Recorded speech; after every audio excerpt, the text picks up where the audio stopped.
Baik. Assalamualaikum warahmatullahi wabarakatuh. Selamat, siang ya, selamat siang teman-teman semua, mahasiswa IPLAM kelas 70 ya, kelas S1 70. Alhamdulillah kita dipertemukan lagi di pertemuan yang terakhir ini ya, pertemuan ke-15 ya, besok sekali lagi tentang tinggal UAS. Alhamdulillah mungkin ini sudah di penghujung ya, di penghujung semester genap, semester 4 ya, nanti teman-teman langsung ke semester 5 tentunya. Semakin cepat, semakin baik ya. Dan, semakin apa, dekat ya ke impian teman-teman untuk meraih gelar sarjana hukum ya, yang tentunya gelar yang sangat bergengsi ya, karena sesudah ada gelar SH itu ya, terbuka ya peluang untuk teman-teman bisa ya menjadi notaris ya, menjadi ya apa, profesi-profesi hukum lah sangat terbuka ya. Pengacara tentunya ya, itu jaksa ya, atau hakim ya, semuanya kan banyak sekali yang bisa teman-teman tekuni ya, tentunya di bidang legal ya, tidak juga terbatas juga tentunya di bidang legal ya, di banyak, profesi juga membutuhkan sarjana hukum, ya masih lama tapi dinikmati saja. Nah, kita sudah di penghujung, perkuliahan hukum pajak ya, ini adalah, sesi yang sangat terakhir, yang benar-benar sangat ujung ya, sangat, eee, puncaknya ya dari sebuah siklus, hukum pajak. Kemarin kalau teman-teman masih ingat ya, jadi hukum pajak itu ya terutama di undang-undang KUP ada minimal ada 3 siklus, ada 3 fase, yaitu mulai dari fase self assessment, kemudian fase official assessment ya, dan terakhir adalah fase penyelesaian sengketa ya. Dan ini PK ini merupakan fase yang sangat terakhir sekali ya. Ini coba kita saya ingin, share. Yang pertama ya, di sini teman-teman bisa lihat, saya full screen aja ya. Nah,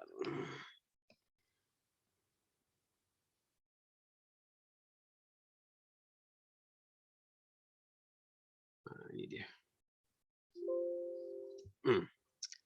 Jadi, eee, perlu teman-teman bedakan gitu ya, perlu teman-teman bedakan ada 2 jalur penegakan hukum ya, di dalam hukum pajak.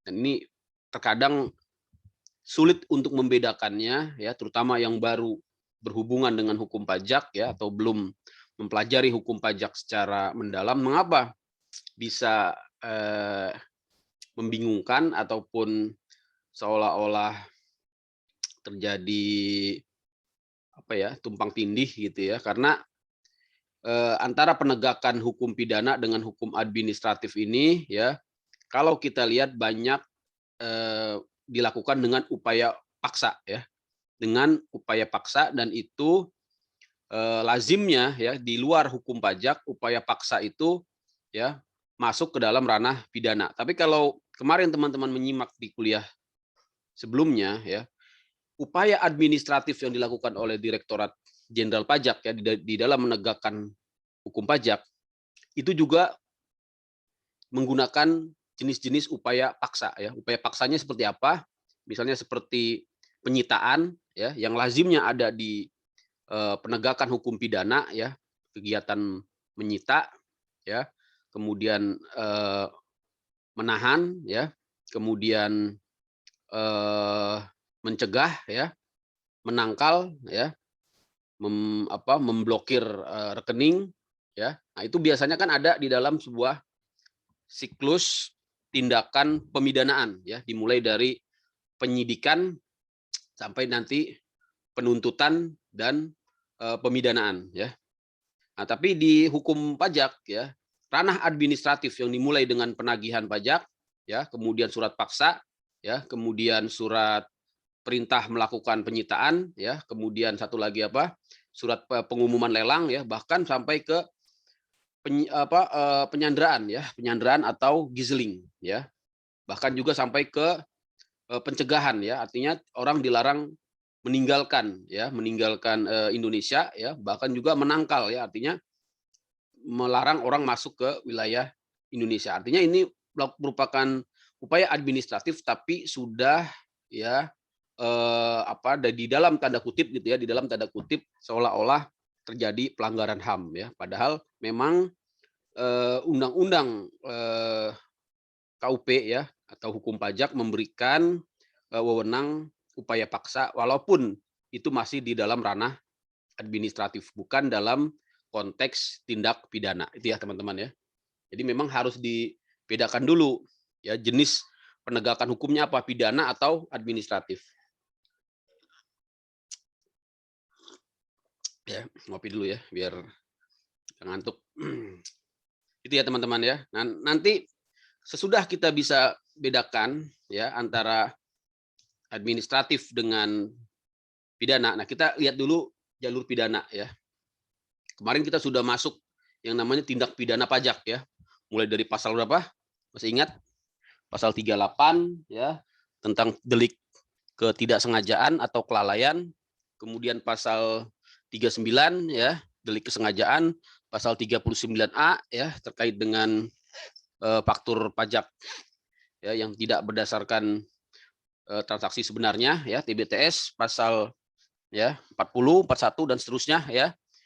Yang juga di dalamnya ada delik aduan apabila itu terkait dengan kebocoran rahasia negara yang dilakukan oleh petugas pajak ya. Kemudian juga ya ada perberatan ya.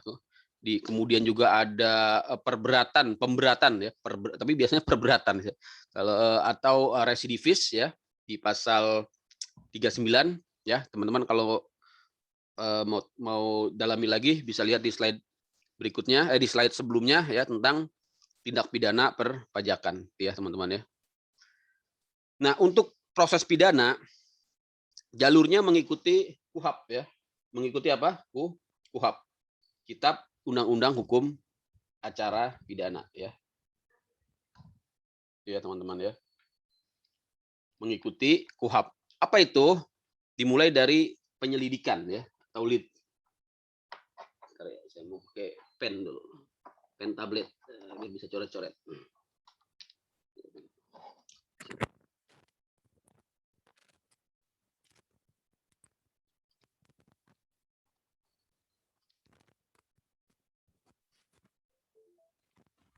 Teman-teman ya.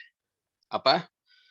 KUHP ya, penyelidikan ya, dimulai dulu dari penyelidikan.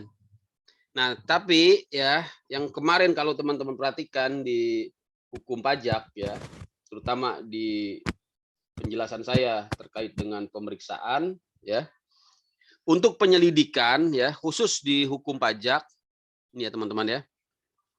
Itu istilahnya adalah ya bukper ya, pemeriksaan bukti permulaan ya. Untuk di hukum pajak apa namanya bukper. Tapi pada hakikatnya sama ya. Penyelidikan yang dimaksud dengan KUHP ya tidak lain dan tidak bukan adalah ya bukper ya, pemeriksaan bukti permulaan ya. Pemeriksaan bukti permulaan di dalam hukum pajak ya. Jadi sama ya statusnya. Nah, ini memang pemeriksaan bukper ini diatur di KUP ya, Undang-Undang Ketentuan Umum Perpajakan. Itu ya teman-teman ya. Itu yang harus dibedakan dengan KUHP ya. Jadi kalau di KUHP istilahnya penyelidikan ya atau lead ya. Kalau di hukum pajak istilahnya adalah bukper. Nah, kemudian setelah penyelidikan diketahui adanya tindak pidana ya dan kedapatan adanya cukup bukti permulaan ya, bukper ini, maka dilanjutkan ke proses penyidikan ya. Atau dikeluarkan yang namanya SPDP ya, surat perintah dimulainya penyelidikan. Surat pemberitahuan, ya, surat perintah surat perintah dilakukan, surat pemberitahuan ya, surat pemberitahuan dilakukan penyidikan ya. SPDP. Nah, apabila kasusnya berlanjut terus ya, penyidik dalam hal ini sudah dapat menemukan ya 2 alat bukti yang cukup ya, kemudian dilanjutkan ke proses penuntutan ya. Dilanjutkan ke apa? Ke proses penuntutan oleh jaksa ya. Kalau ini penyidiknya siapa? Penyidiknya kemarin PNS ya. Pejabat ya, penyidik pegawai negeri sipil ya, PPNS Direktorat Jenderal Pajak ya, bekerja sama dengan ya penyidik Polri ya sebagai ya Korwas, koordinator dan pengawas. Nanti ya hasil dari penyidikan ini akan diserahkan ke jaksa ya, jaksa penuntutan oleh siapa? Oleh jaksa ya, penyidik PPNS Dijen Pajak ya, penuntut oleh jaksa. Kemudian dilakukan persidangan ya. Nah, terhadap upaya hukum pidana ini ya, jalur pemidanaan, upaya hukumnya adalah upaya hukum biasa ya, upaya hukum biasa yang kita kenal di dalam KUHP, yaitu upaya hukum banding ya atas putusan pengadilan negeri ya. Apabila para pihak tidak setuju ya dapat mengajukan banding ke pengadilan tinggi ya. Apabila atas putusan banding masih juga tidak setuju bisa melakukan kasasi ke Mahkamah Agung ya. Dan setelah itu ada yang namanya upaya hukum luar biasa yaitu peninjauan kembali ke Mahkamah Agung. Ini di hukum pajak ya seperti ini sama ya, sama dengan yang diatur di KUHP.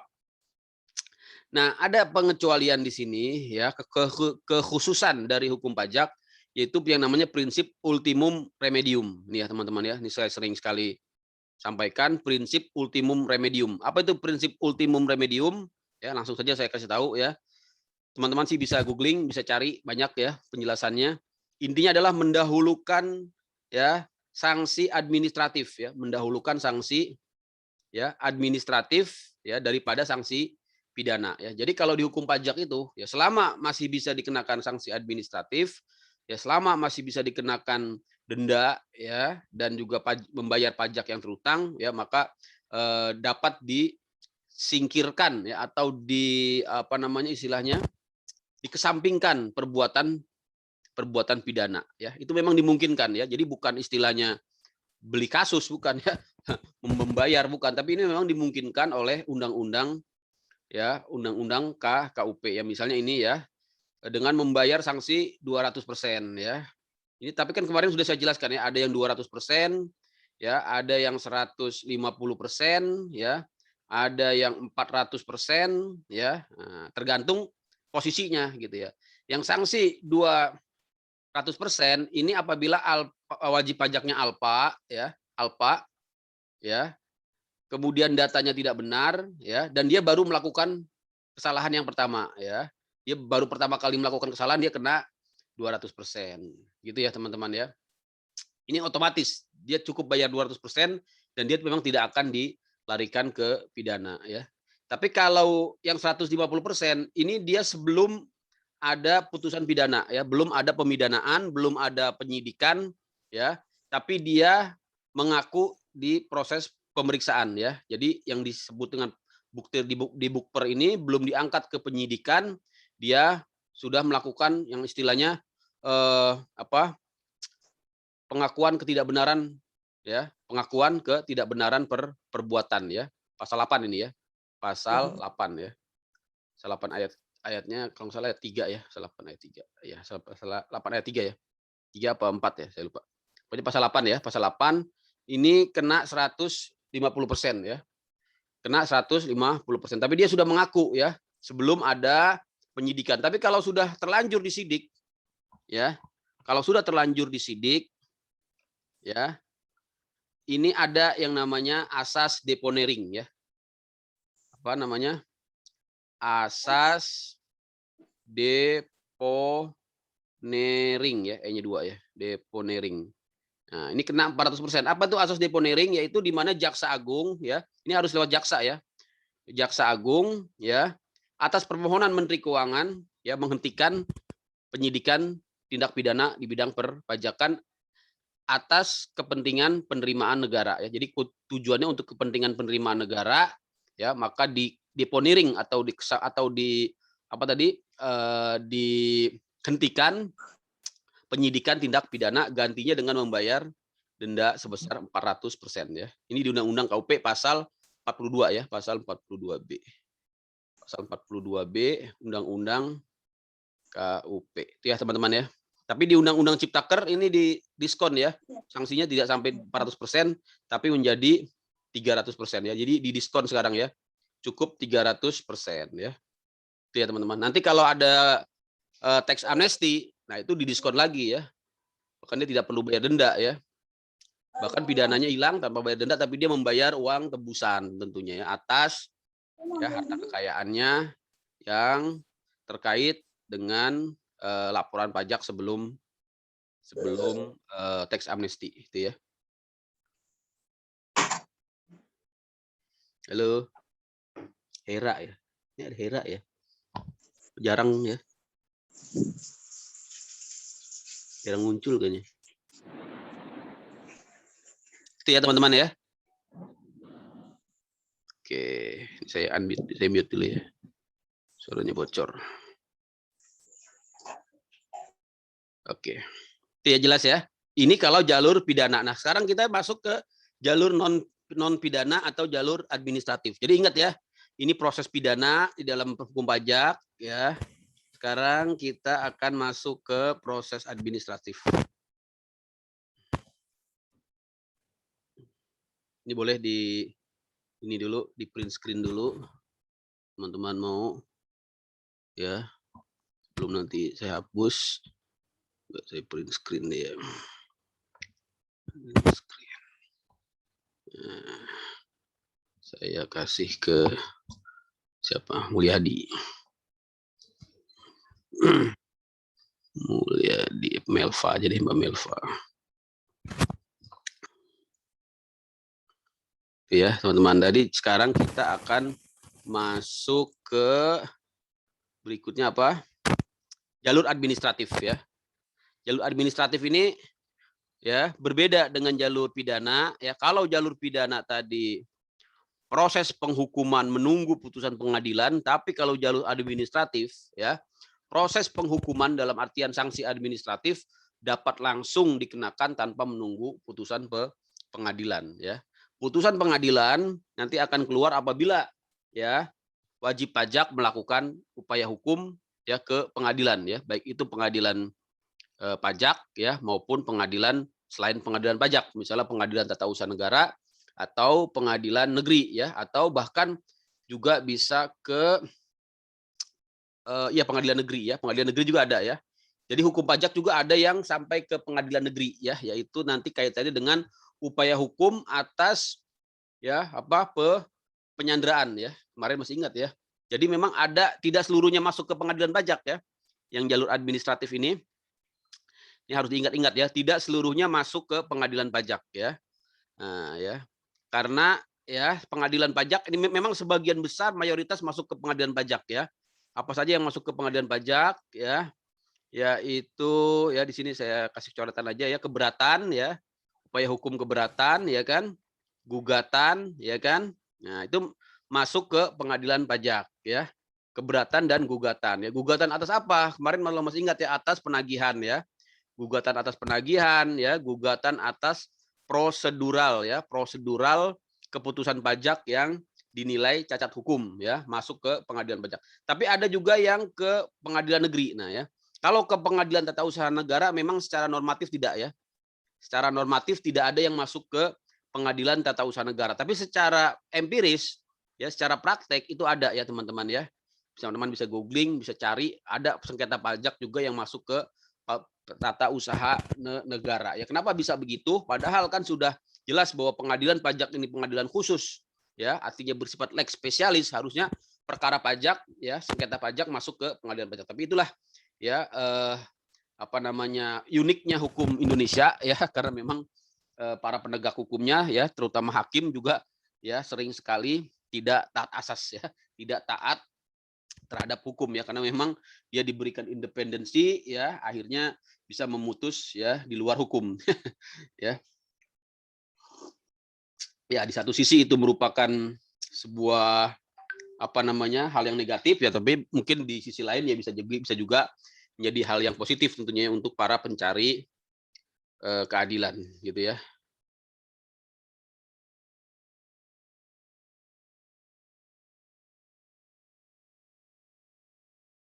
Bentar ya, ada WhatsApp.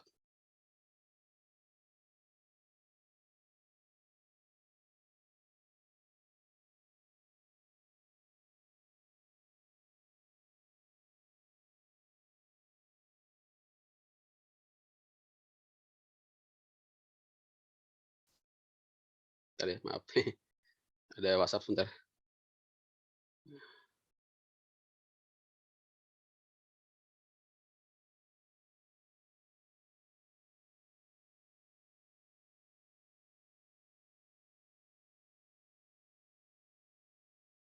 Gitu ya teman-teman. Jadi apa untuk eh,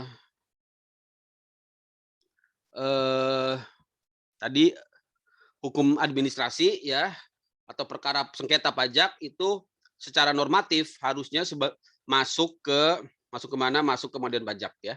Tapi secara normatif juga, secara normatif ini maksudnya berdasarkan undang-undang KUP ya. Selain tadi keberatan dan gugatan atas penagihan pajak ya, penagihan ini ya, jelek sekali tulisannya. Dan gugatan karena prosedur ya, SK ya, surat keputusan pajak, kita juga bisa melakukan yang namanya upaya hukum di dalam hukum administrasi juga bisa dilakukan ke pengadilan negeri ya. Jadi bisa dilakukan ke pengadilan negeri. Apa itu yang bisa dilakukan ke pengadilan negeri? Ini teman-teman catat ya.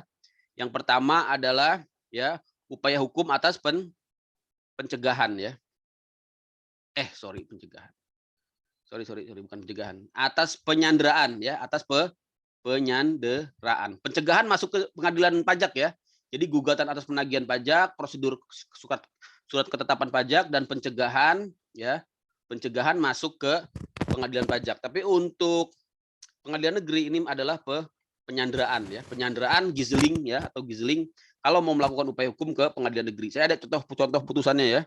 Teman-teman nanti kalau mau bisa minta ke saya putusan Pengadilan Negeri Tanjung Pinang ya tentang upaya hukum gugatan ya atas penyanderaan yang dilakukan terhadap wajib pajak ya. Yang kedua yang namanya sanggahan ya. Jadi kalau kemarin teman-teman ingat di modul ada ya, di modul KUP saya sudah buat yang namanya sanggahan ya, sanggahan pihak ketiga ya. Sanggahan apa? Sanggahan pihak ketiga ya. Suara saya jelas ya? Jelas, Pak. Jelas, Pak. Oke, siap. Sanggahan apa? Sanggahan pihak ketiga. Kok bisa ada sanggahan pihak ketiga diajukan ke pengadilan negeri? Ini bagaimana ceritanya? Ini harus tahu dulu ya. Kok sini.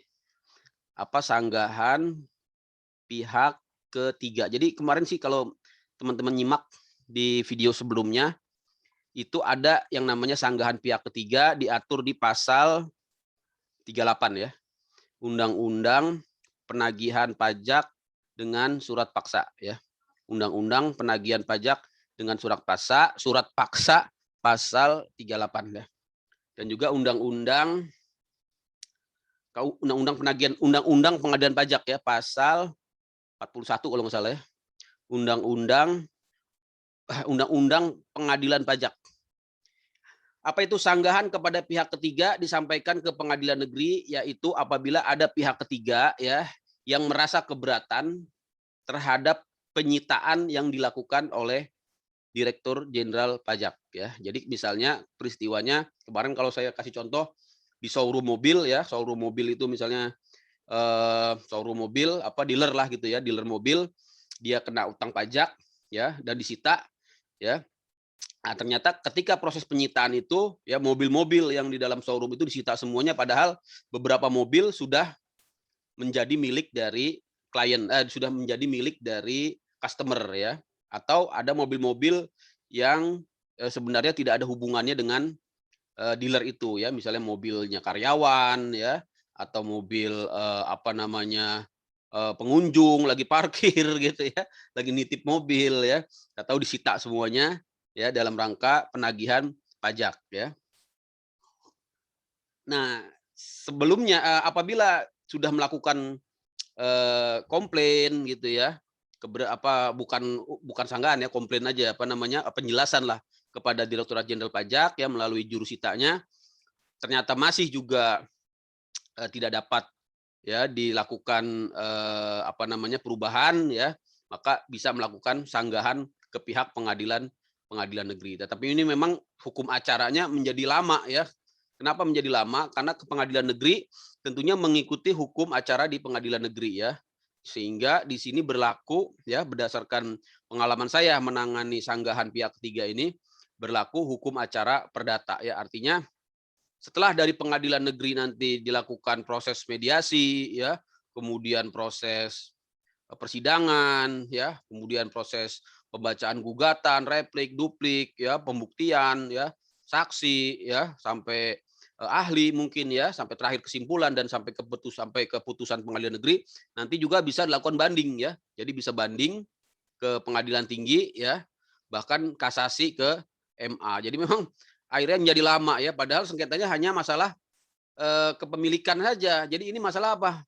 Sanggahan pihak ketiga ini terkait dengan kepemilikan ya. Jadi sengketanya hanya masalah kepemilikan ya. Nah, inilah ya, mungkin ini menjadi catatan ya, menjadi apa namanya, koreksi mungkin kalau mau dibuat kajian ya, makalah ya, jurnal, ini bagus sekali karena ini menjadi ketidakjelasan ya. Masa pihak ketiga hanya untuk ya mendapatkan barangnya yang disita ya, yang salah sita harus menempuh hukum acara perdata yang sangat panjang ini ya. Tapi itulah yang ada di dalam hukum pajak kaitannya dengan penegakan hukum jalur administratif. Itu ya teman-teman ya. Mungkin ini eh, cukup membingungkan ya, tapi nanti pelan-pelan teman-teman baca baca di mana? Teman-teman nanti simak lagi di video kalau nanti sudah di YouTube ya, kalau sudah saya upload ya. Saya kira ini jarang-jarang ada yang ngasih tahu begini ya. Berikutnya ya teman-teman, kita lanjut ya. Nah ini ya teman-teman, jadi kalau jalur administratif terutama di hukum pajak ya, berbeda dengan tadi saya katakan jalur pidana di mana penghukuman dilakukan melalui proses pemidanaan oleh putusan yang sudah bersifat ingkrah. Kalau di jalur administratif bisa langsung dilakukan penghukuman dengan menerbitkan surat ketetapan pajak ya, ini ya, SKPS ya. Jadi kalau ada penyimpangan WP ya, penyimpangan ini misalnya kurang bayar ya, terlambat bayar ya, datanya tidak benar ya, kemudian terdapat kekurangan pembayaran negara, maka diterbitkan SKP ya, surat ketetapan pajak kurang bayar ya, baik itu yang kurang bayar tambahan ya, bisa juga surat ketetapan pajak yang lainnya ya, ketetapan pajak nihil ya, ketetapan pajak lebih bayar ya, juga bisa dilakukan upaya hukum ya, yaitu upaya hukum keberatan ya. Kemudian dari keberatan ini nanti di upaya hukumnya ini masuk lagi ke banding ke pengadilan pajak ya, dan terakhir ke PK. Inilah yang akan kita bahas khusus ya, yaitu tentang PK untuk mata kuliah untuk sesi pertemuan terakhir ini.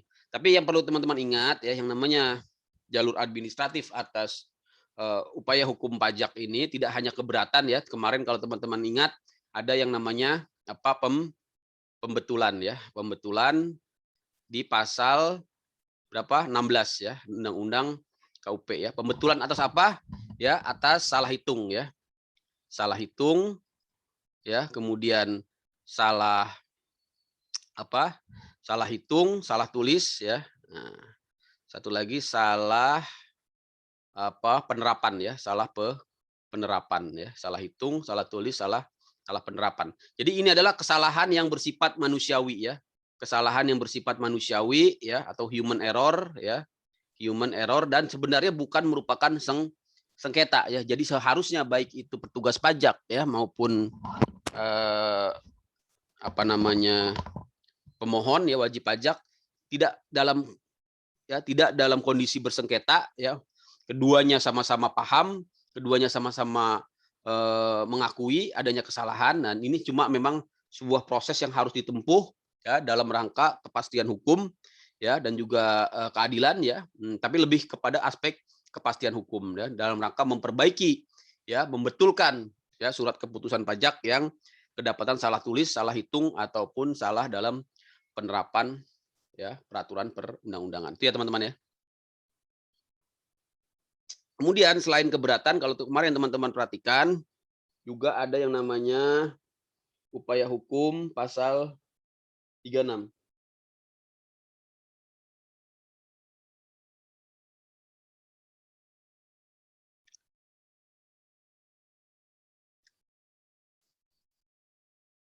Bentar ya, ada WhatsApp lagi.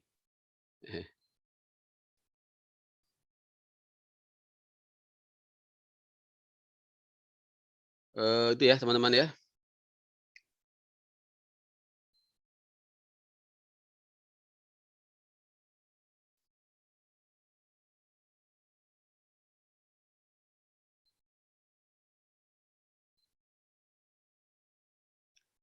Jadi apa tadi?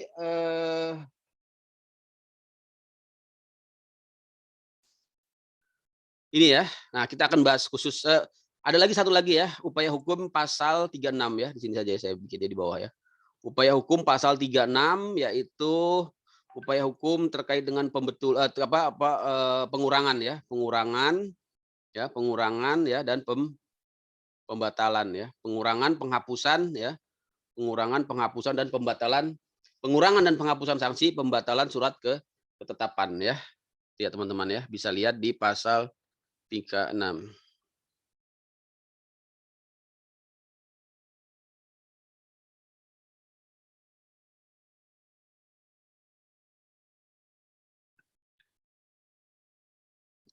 Ya. Nah, berikutnya teman-teman. Jadi kembali saya katakan ya, jadi upaya hukum sengketa pajak pada dasarnya ini, oh ada chat ini. Assalamualaikum, izin bertanya adiknya Bang Hotma. Pak Mulyadi ya, adiknya Bang Hotma ya, amin ya, nanti mudah-mudahan ya menjadi Hotma ya, Hotma berikutnya ya. Jika seorang tidak bayar pajak, apakah bisa dilakukan eksekusi barang? Bisa ya. Jadi kalau nggak bayar pajak akan terkena penagihan pajak ya, mulai dari surat paksa ya, kemudian dieksekusi nanti ya, karena surat paksa itu statusnya ya parate eksekusi, artinya sudah memiliki kekuatan eksekutorial sama dengan putusan pengadilan pajak. Tapi ya kalau tidak dilakukan upaya hukum ya, jadi memang di sini ya teman-teman kuncinya tuh upaya hukum ini ya. Kalau ada upaya hukum keberatan ya atau banding ya, maka dia akan menunda ya penagihan pajak. Tapi kalau tidak ada upaya hukum ya, sampai nanti ya dikeluarkan surat paksa ya, maka dia bersifat parate eksekutorial, artinya berkekuatan hukum sama dengan putusan pengadilan yang memiliki kekuatan memaksa ya, yaitu untuk melakukan eksekusi. Apa yang dieksekusi? Terutama harta ya, tentunya aset, kemudian rekening ya, bisa dilakukan juga pemblokiran ya, bahkan bisa sampai melakukan gizling ya atau penyanderaan gitu ya teman-teman ya. Nah, apabila dilakukan upaya hukum berupa keberatan dan banding akan menunda penagihan. Sampai kapan tertunda? Sampai adanya putusan ya. Putusan tersebut akan disampaikan maksimal 30 hari sejak dibacakan gitu ya. Dan ya terhadap putusan tersebut ya, terhadap putusan tersebut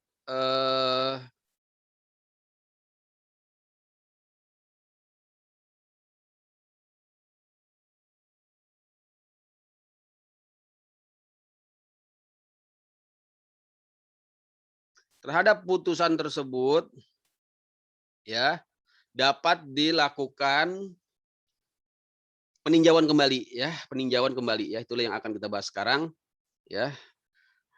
Apa itu peninjauan kembali ya, sama dengan upaya hukum di bidang selain hukum pajak ya, kita tahu yang namanya PK hanya dapat dilakukan satu kali ya, tapi kemarin sudah ada yang kalau teman-teman ingat putusan MK di bidang hukum pidana dapat ya melakukan PK di atas PK, artinya bisa lebih dari satu kali, tapi kemudian itu juga dianulir ya, seingat saya juga dianulir oleh MK lagi ya, akhirnya diputuskan PK hanya satu kali. Kalau ini undang-undang ya pengadilan pajak ya, undang-undang pengadilan pajak. Ini di mana adanya di undang-undang pengadilan pajak ya, pasalnya saya lupa ya, 40-an kayaknya ya. 40 atau 41 ya. Jadi teman-teman bisa cek ya. Nah, tapi pada prakteknya juga bisa sampai 2 kali ya, bisa juga sampai 2 kali. Ya itu lagi ya, kadang-kadang memang hakim itu tidak taat asas. Harusnya kalau memang sudah undang-undangnya menyatakan satu kali ya, begitu ada PK yang kedua langsung ditolak ya, tapi ini tetap diterima ya, bahkan diputuskan dengan putusan yang menganulir putusan PK yang pertama ya. Itu memang sangat membingungkan ya. Di satu sisi tentunya memang mungkin untuk memberikan keadilan kepada wajib pajak atau pemohon PK, tapi di sisi lain tentunya ya akan menjadikan kepastian hukum menjadi semakin sulit ya, semakin lama ya teman-teman ya. Berikutnya, permohonan PK tidak menangguhkan atau menghentikan putusan pengadilan pajak. Nah, ini ya beda dengan putusan pengadilan pajak yang bersifat eksekutorial. Putusan permohonan PK ini karena putusan pengadilan pajak bersifat eksekutorial atau inkrah ya, maka permohonan PK tidak menangguhkan. Jadi kalau putusan pengadilan pajak menyatakan hutang yang ada gitu ya, maka itu harus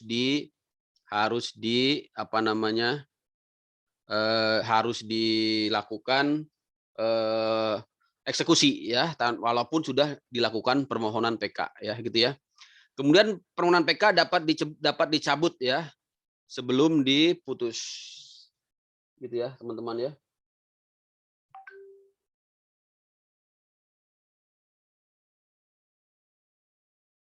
Gitu ya.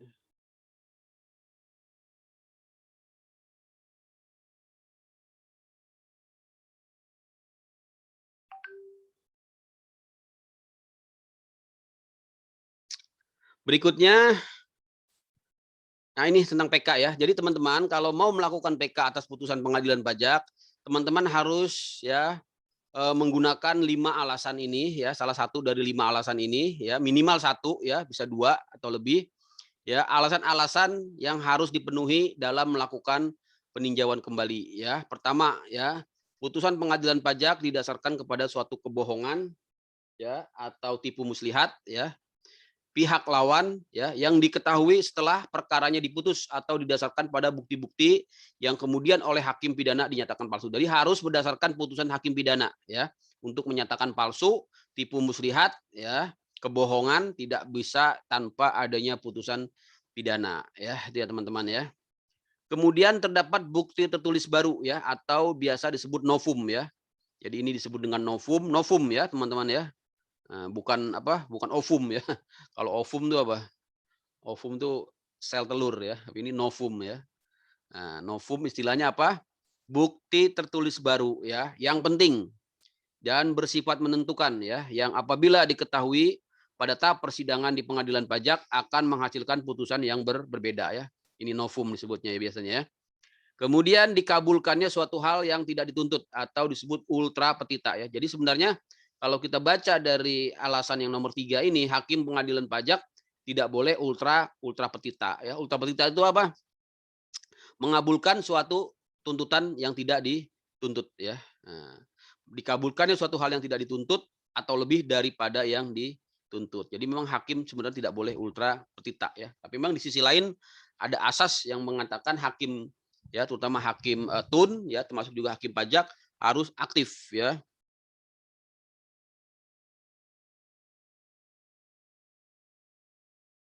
Gitu ya teman-teman.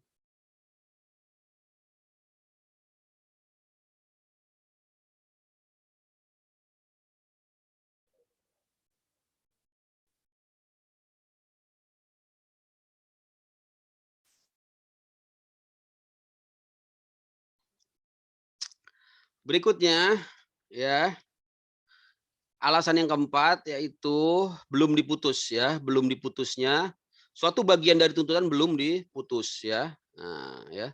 Kalau ini ultra petita ya, kalau yang nomor 4 sebaliknya ya, istilahnya apa yang belum diputus ya. Intinya belum diputus lah gitu ya. Suatu tuntutan belum diputus tanpa pertimbangan sebab-sebabnya gitu ya. Ya, itu ya teman-teman ya. Berikutnya apa? Bentar ya. Tes. Berikutnya terdapat suatu putusan yang nyata-nyata tidak sesuai dengan ketentuan yang berlaku. Nah, ini yang paling banyak biasanya masuk ke nomor 5 ini ya, teman-teman ya. Yaitu hakim dinyatakan keliru ya, putusan yang keliru ya. Nyata-nyata tidak sesuai dengan ketentuan yang berlaku atau keliru ya. Biasanya alasannya di sini ya. Saya kira itu ya teman-teman, karena waktunya sudah ini ya, saya kebetulan tidak bisa full ini ya mengajar. Jadi teman-teman baca aja alasan-alasan PK ya.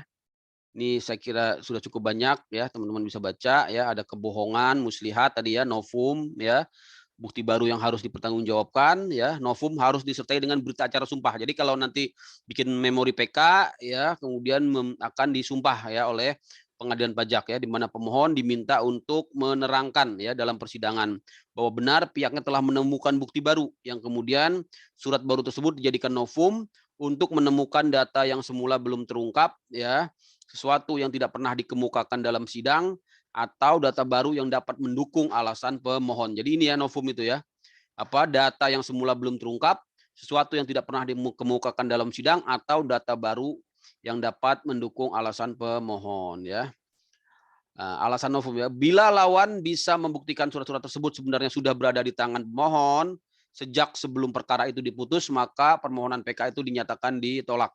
Karena hal itu membuktikan adanya tidak jujur. Jadi harus diingat di sini ya, jangan sampai pihak lawan membuktikan bahwa surat-surat tersebut bukan novum, artinya sudah berada di tangan pemohon sejak sebelum perkara itu diputus. Ini sebenarnya tidak bisa dijadikan novum ya, tidak bisa dijadikan novum. Dan ini yang nanti sebenarnya juga akan dijadikan kontra memori PK ya. Kalau ada kontra memori pasti akan melawan dengan menggunakan alasan bahwa itu bukan novum karena surat-surat tersebut sebenarnya sudah berada di tangan pemohon sebelum perkara diputus ya. Selanjutnya apabila surat-surat yang diajukan sebagai novum itu oleh hakim dianggap bukan merupakan surat yang bersifat menentukan, artinya putusan dalam perkara itu tidak semata-mata tergantung adanya bukti atau novum oleh pemohon PK, maka peninjauan kembali tersebut tidak akan berhasil. Itu ya teman-teman ya. Mengenai apa itu novum atau bukti baru juga dijelaskan ya di Undang-Undang KUP pasal 15, yaitu data baru ya, segala hal ya, keterangan mengenai segala sesuatu yang diperlukan untuk menghitung besarnya jumlah pajak yang terutang ya, yang belum diberitahukan pada waktu penetapan semula ya, baik dalam surat pemberitahuan SPT, lampiran-lampirannya, pembukuan yang diserahkan pada waktu pemeriksaan itu ya teman-teman. Jadi data baru atau novum itu tidak diungkap ya pada waktu pemeriksaan ya, termasuk di dalam pemeriksaan di pengadilan pajak, sekira itu ya. Jangka waktunya kalau kita menggunakan novum untuk alasan PK, maka jangka waktunya 3 bulan ya, terhitung sejak ditemukannya surat-surat atau bukti novum tersebut. Itu ya teman-teman ya. Kemudian novum ya, pembuktiannya apa? Yaitu dapat dilakukan dengan akta otentik ya, akta di bawah tangan, surat-surat lain ya, bukti-bukti lain, kontrak kerja, intinya adalah harus bukti yang tertulis ya. Kemudian ultra petita tadi sebagai alasan dari hakim, alasan untuk PK ya, intinya telah dikabulkannya sesuatu yang tidak dituntut ya. Teman-teman bisa baca ya. Alasan ultra petita ya, asasnya reformatio in peus ya. Hakim pengadilan pajak dapat memberikan putusan yang merugikan atau mengurangi ya dari keadaan sebelumnya. Ya, ini kira-kira dibaca aja. Jadi alasan ultra petita ini 3 bulan sejak putusan dikirim ya. Begitu juga alasan penerapan hukum ya, karena kekeliruan menerapkan hukum, misalnya karena juga melanggar asas nebis in idem ya, dan lain-lain ya, maka di sini jangka waktunya 3 bulan sejak putusan dikirim ya, teman-teman ya, jangan sampai terlambat kalau mau melakukan upaya hukum. Kemudian bagaimana proses di MK? Saya kira teman-teman bisa lihat di sini di slide-nya, nanti di di MA, Mahkamah Agung, mengikuti ya pemeriksaan PK yang ada di Undang-Undang tentang Mahkamah Agung ya. Undang-Undang Nomor 5 Tahun 2004 ya. Jangka waktunya tadi ya 90 hari atau 3 bulan. Kemudian hakim meminta, prakteknya hakim akan meminta terbanding ya, yaitu Direktorat Jenderal Pajak ya membawa buku ekspedisi pengiriman. Ini sih sangat teknis sekali ya. Proses di MA masih di proses MA. Jadi prosesnya 6 bulan sejak permohonan PK diterima oleh Mahkamah Agung ya, maka diambil keputusan dalam hal pengadilan pajak mengambil putusan melalui pemeriksaan acara biasa ya. Atau 1 bulan dalam hal pemeriksaan acara cepat ya, tapi pada prakteknya bisa lebih ya. Bisa lebih, bahkan ada yang bertahun-tahun PK belum diputus-putus ya. Jadi ini ya teman-teman memori PK ya, dan juga sini harus bayar ya. Bayarnya 2,5 juta ya. 2,5 juta ya. 2,5 juta ya. PNBP ya, bayar di bank ya, bayar di bank dalam rangka pengajuan PK ya. Bayar, kemudian dikirimkan ke pengadilan tingkat pertama yaitu pengadilan pajak ya. 30 hari semua berkas dikirim ke MA, MA memutus dalam jangka waktu ya 6 bulan ya maksimal, kemudian pengiriman putusan ya relas amar ya 30 hari jawaban dan tanggapan ini di sini ya. Jadi sebelum proses putusan ada proses 30 hari yang disebut dengan kontra memori ya. Kemudian juga sebelum masuk ke pengadilan pajak, nanti di pengadilan pajak ada dibuat akta PK, dibuat oleh pengadilan pajak ya, memori PK kemudian dikirimkan kepada pihak lawan dan dijawab ya dengan kontra memori PK dalam jangka waktu ya 30 hari. Itu ya teman-teman ya. Bisa dibaca aja sekira ya. Untuk PK ya, alasan-alasannya tadi ada 5. Cara menyusun memori PK di sini ada, teman-teman bisa lihat ya. Pertama menyusun legal standing-nya ya harus jelas ya. Terutama kalau menggunakan kuasa hukum ya harus jelas ya. Surat kuasanya ya, kemudian penandatangan surat kuasa ya, kemudian kalau tidak pakai surat kuasa atau langsung dari perusahaan harus yang menandatangani adalah WP-nya ya. Kalau kemudian juga mengungkapkan alasan-alasan ya argumentium ad hominem ya yang dikemukakan atas prinsip atau dalil yang diajukan kepada lawan gitu ya. Kemudian didasarkan pada ketetapan keputusan ya. Kita ini baca aja ya untuk menyusun memori PK. Kemudian apa ini teman-teman kaitannya dengan format memori PK ya. Jadi menggunakan format sebenarnya tidak ada format baku tapi ini yang lazim di dalam sebuah pembuatan dokumen-dokumen hukum ya. Harus ada pendahuluan pihak-pihak yang berperkara ya atau legal standing ya. Legal standing ini sangat penting sekali ya. Legal standing in judicio ya, para pihak ya sebagai pemohon PK dan termohon PK-nya harus jelas ya, putusannya apa yang dijadikan objek PK ya, teman-teman. Kemudian jangka waktunya harus dijelaskan ya, materinya apa dan sangat penting sekali permohonan, jangan sampai tidak jelas permohonannya apa. Harus jelas ya, membatalkan, mengembalikan ya, meminta pajak yang terutang sebesar berapa ya.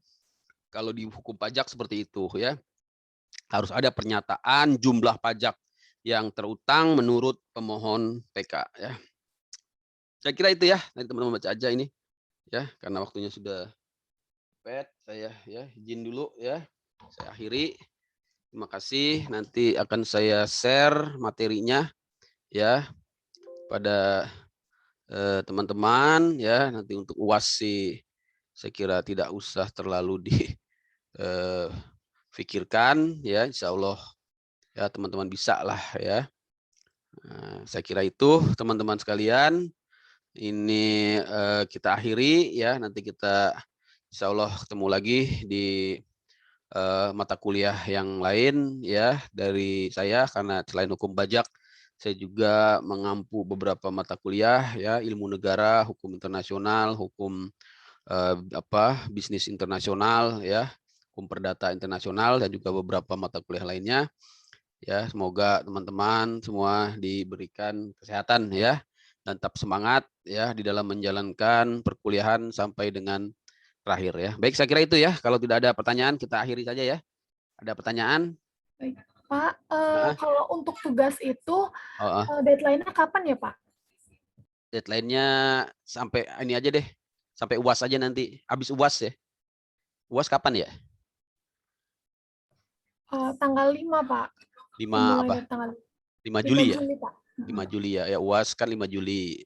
Dua minggu lah, 2 minggu setelah UAS ya. Nanti jadi sekalian biar saya store nilainya sekalian sama UTS, sama tugas, sama kehadiran, sama UAS ya. Itu dikirimnya melalui email atau Ke saya gimana, aja Pak? langsung. Dikumpulin aja satu ke Mulyadi, apa siapa, ketua kelas gitu ya. Nanti di email ke saya boleh. Nanti di WhatsApp aja ke saya juga Jadi bisa. jadiin satu ya, Pak? Jadi satu aja Dikoordinat. rame-rame. Atau kalau mau sendiri-sendiri juga boleh. Bebas lah, Oke, baik. bebas.